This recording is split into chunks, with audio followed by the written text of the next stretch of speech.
would push just alone this year close to 50 million people again into poverty, and obviously it could be a lot more depending how stringent your definition of poverty is, and we know that the official poverty line doesn't reflect the fact that people's needs and livelihoods cannot be fulfilled even with the $2 per day per person that I think is the current poverty line, not to mention all the other problems that we have with how both growth as well as wealth and poverty is measured.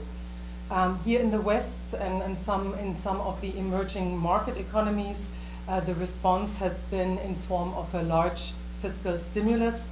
Combined, there have been $2.5 trillion committed in the last few months. More money might have to be committed.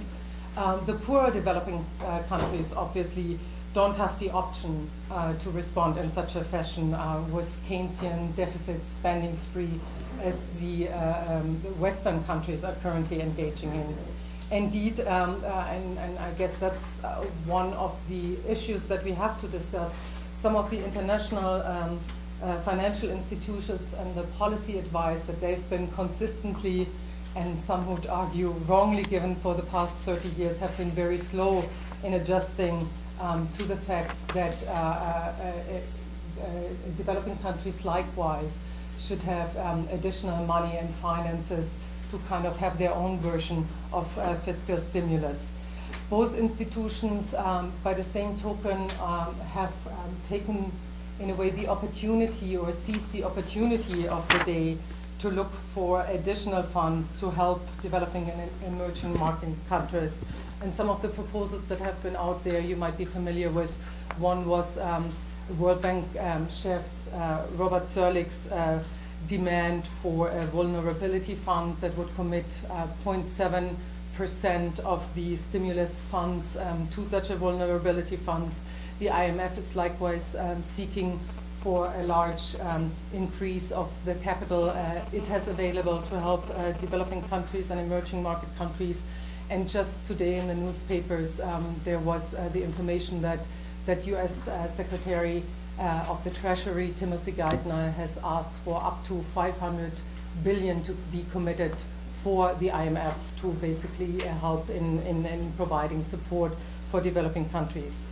So the global financial crisis, as we would argue, is a crisis of neoliberalism, and with it, obviously, an understanding of how developing countries are supposed to grow and supposed to develop.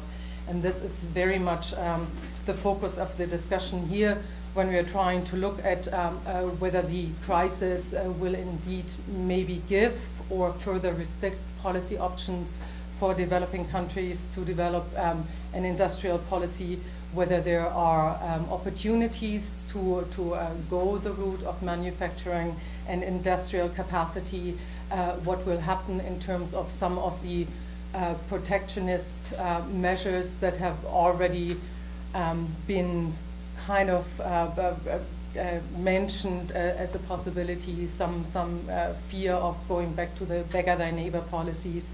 And here to discuss that with us is our featured speaker, Professor Ha-Joon from the Faculty of Economics of the University of Cambridge. He has been with the University of Cambridge in varying capacities since 1990. He has consulted with a variety of UN organizations, international financial institutions, national government agencies, private sector organizations, and NGO over the years. So I would think that makes him probably perfectly suitable, more so than a lot of other people that we know that have a more narrow consulting or dialogue outlook to really provide a comprehensive view over what some of the solutions to the current crisis, particularly for developing countries, could be.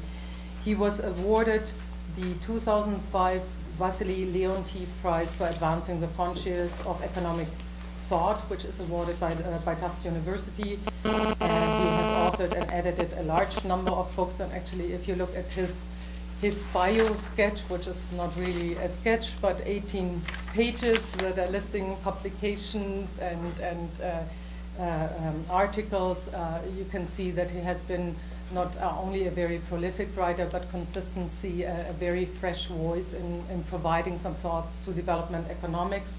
Some of his best-known works, including Kicking Away the Ladder, Development Strategies in Historical Perspective, which was published in 2002, and now 2007 and 2008, the publication of Bad Samaritans, The Myth of Free Trade and the Secret History of Capitalism. The way we are going to structure it is that Professor Ha-Joon will start out with about 20 minutes of a presentation, and then we have two distinguished commentators provide some remarks and reflection on that. Let me also briefly introduce them.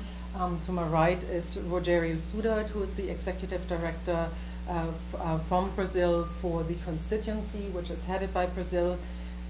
He has been in that capacity since June of 2007, and prior to joining the World Bank, he worked as a financial market specialist at the Inter-American Development Bank, and was there also likewise an Executive Director for Brazil and Suriname until he came to the World Bank in 2007.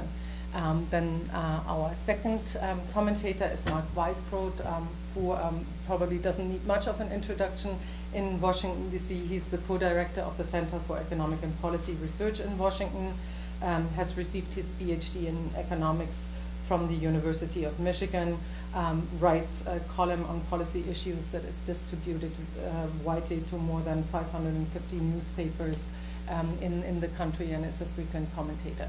So with that, I would invite Professor Ha-Joon to start us off, and then the two commentators. Thank you.